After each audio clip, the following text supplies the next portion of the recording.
রাকিব যেহেতু সে টিকটক করে, টিকটকে কন্টেন্ট ক্রিয়েট করে, তো এই জন্য মোটামুটি ফেমাস ছিল এবং তার বড় একটা সার্কেল ছিল। দুইজনের মধ্যে দেখলাম যে চাপাতি এবং চাকু দিয়ে এলোপাথারি কোপায়। এই ঘটনাটা ঘটেছে একটা নারী ঘটিত বিষয়কে কেন্দ্র করে। বিশেষ করে টিকটকার রাকিব অনেক মেয়ের সাথেই তাদের একটা যোগাযোগ বা সম্পর্ক ছিল। তাদের গত 15 তারিখে রাত্র আনুমানিক 9 ঘটিকার দিকে কেন্দ্রীয় শহীদ মিনারে রাকিবুল ইসলাম রাকিব টিকটক করে এবং সে বোরহানুদ্দিন কলেজের স্টুডেন্টও বটে।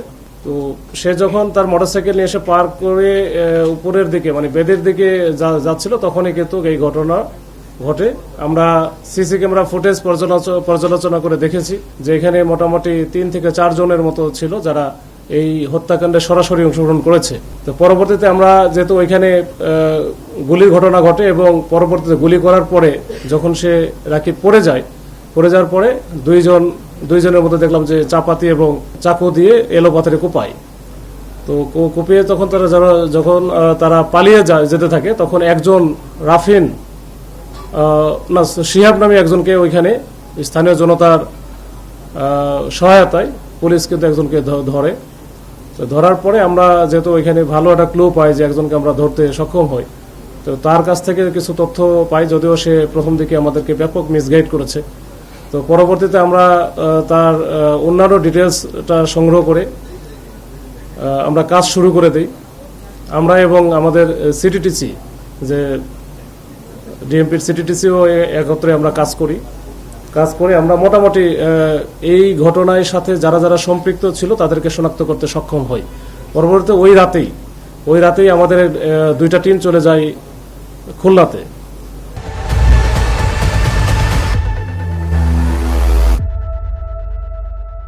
তো যেহেতু এদের রুট সবগুলোর খুলনা এবং যারা আসছিল এখানে আসলে এই 4 জন যদিও প্রত্যক্ষভাবে কিলিং মিশন অংশগ্রহণ করেছে, কিন্তু আসলে তাদের সাথে আরো বেশি ছিল, 10-12 জনের উপরে লোকজন ছিল। তারা খুলনা থেকে এই হত্যার উদ্দেশ্যেই এই হত্যা একেবারে টার্গেট করেই তারা কিন্তু মোটামুটি আরো 2 দিন আগে ঢাকাতে এসে তারা রাজধানীর বিভিন্ন হোটেলে, বিশেষ করে ফকিরাপুল একটা হোটেলে আছে, তারা বেশ কয়েকজন ছিল। এর সোনারগাঁ হোটেলেও তারা 2 জন ছিল, যাদের আমরা সিসি ক্যামেরা ফুটেজও পেয়েছি, রফিক এবং সাজু নামে। তো 2 জন সোনারগাঁয়ে ছিল, বাদ বাকি 8-10 জনের মতো ছিল ফকিরাপুলে একটা হোটেলে। তো তারা এর মধ্যে রেকি করতে থাকে যে রাকিব কখন শহীদ মিনারে রাকিবের অবস্থানটা হচ্ছে প্রতিদিন মোটামুটি একই রকম। সে মোটামুটি রাত 8টা 8:30টার দিকে যায়, 11টার দিকে চলে আসে। এটা তাদের একটা বিরাট একটা বন্ধু সার্কেল আছে। আর রাকিব যেহেতু সে টিকটক করে, টিকটকে কন্টেন্ট ক্রিয়েট করে, তো এই জন্য মোটামুটি ফেমাস ছিল এবং তার বড় একটা সার্কেল ছিল।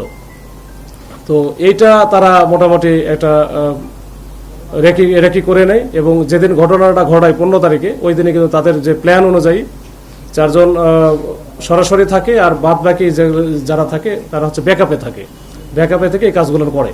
তো আমরা ওইটা সূত্র ধরে 2টা টিম যে খুলনায় গেল, একটা আমাদের টিম, থানার টিম, আর একটা সিটিটিসির টিম। এই 2টা টিম একত্রে কাজ করে আমরা খুলনা থেকে শিহাবের দেওয়া তথ্য এবং অন্যান্য আমাদের যে তথ্য প্রযুক্তি বিশ্লেষণ করে আরও যে 2 জন কিলিং মিশনে সরাসরি অংশগ্রহণ করেছিল, এটা হচ্ছে রাফিন আর শাহরিয়ার নাজিম জয়, এই 2 জনকে আমরা খুলনার লবণচর এলাকা থেকে আমরা কিন্তু গ্রেপ্তার করি। পরবর্তীতে আরেকজন ছিল যে মূলত এই পুরা ঘটনা, ওই যে কে কোথায় থাকবে, ওই যে হোটেলগুলো ঠিক করে দেওয়া, তারপরে ওইখানে ব্যাকআপগুলো ঠিক করে দেওয়া, কে কার কোথায় অবস্থান থাকবে, এই সাগরকেও আমরা গ্রেপ্তার করি পটুয়াখালী মির্জাগঞ্জ থেকে। তো পটুয়াখালী মির্জাগঞ্জ থেকে গ্রেপ্তার করার পরে আমরা এটা নিয়ে আমরা মোট 4 জনকে আমরা আসলে ওই সময় গ্রেপ্তার করতে সক্ষম হই। পরবর্তীতে তাদের জিজ্ঞাসাবাদে পরে দেখা যায় যে এদেরকে যারা রিক্রুট করেছে বা যারা ভাড়ায় নিয়ে আসছে এবং যারা মূলত কোঅর্ডিনেট করছে, এই 2-3 জনের নাম পাওয়া যায়। এর মধ্যে একজন ছিল সালাউদ্দিন ওরফে সাকা। এই সালাউদ্দিনের বিষয়ে আপনারা জেনে থাকবেন যে খুলনা এলাকায় কিন্তু যে কয়েকদিন আগে আপনারা দেখেছেন যে ওই জুতার দোকানে যেটা ভাইরাল হয়েছে, এই মাত্র 10-15 দিন আগের ঘটনা, যে জুতার দোকানে ওই যে দাবরায় একটা শ্রমিক দলের নেতাকে গুলি করে এবং কুপিয়ে যেটা মারলো।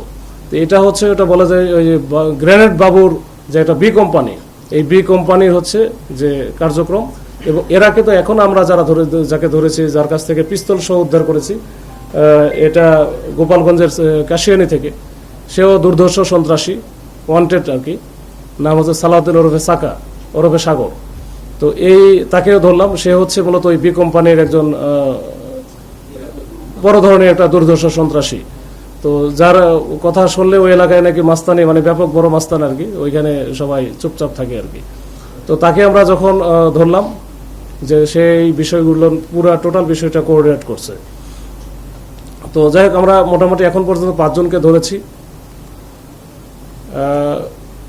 পিস্তল যেটা আমরা উদ্ধার করেছি, এটা আমরা ধরে নিচ্ছি, আমরা এখন পর্যন্ত আমরা জানি যে এই পিস্তলটাই এই হত্যাকাণ্ডে ব্যবহৃত হয়েছে। তারপরও আমরা ফরেন্সিকের জন্য এটা আমরা পাঠাবো, এটা নিশ্চিত হওয়ার জন্য। ওইখানে যখন তাকে ধরা হয়েছে তখন কিন্তু পিস্তল কিন্তু 4 রাউন্ড গুলি সহ লোড করা ছিল। তো যাই হোক, ওইখানে আমাদের টিমগুলো কৌশলে কাজ করেছে, ওই জন্য কোনো ক্যাজুয়ালিটি বা কোনো কিছু করার সুযোগ পায় নাই। আর এরপরে অন্যান্য দেশীয় অস্ত্র আমরা উদ্ধার করেছি, যেটাতে ব্যবহার হয়েছে ওইখানে চাপাতি এবং চাকু, এটা 3টা অস্ত্র উদ্ধার করা আছে।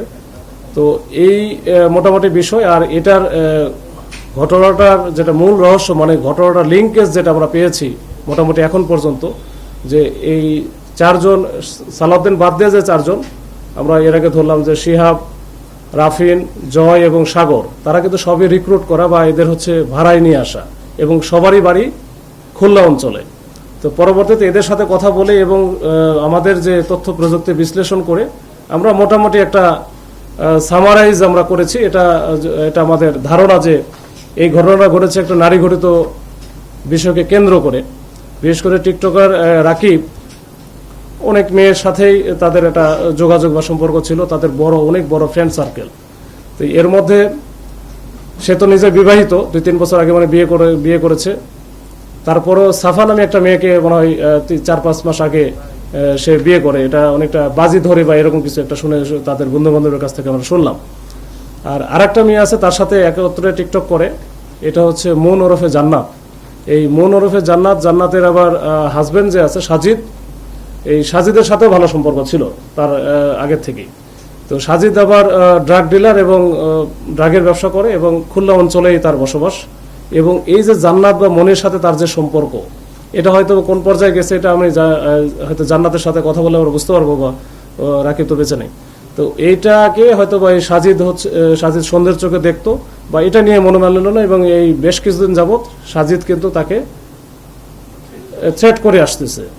তো এটারই ফলশ্রুতি আমরা দেখতে পাচ্ছি যে মনে হচ্ছে যে এটাই হবে, যে এই যারা খুলনা অঞ্চল থেকে যারা আসছে এই প্ল্যান করে, এটা সাজিয়ে দিয়ে হয়তো এই যে সালাউদ্দিন সহ রাজু এবং রফিককে এইটাতে ফিট করে দেয় তাদের টাকার বিনিময়ে, দিয়ে তাদেরকে কিন্তু পাঠিয়ে দেয় যে রাকিবকে এই কিল করার জন্য। তো এটা মোটামুটি আমরা এখন পর্যন্ত এটা আমরা নিশ্চিত হয়েছি।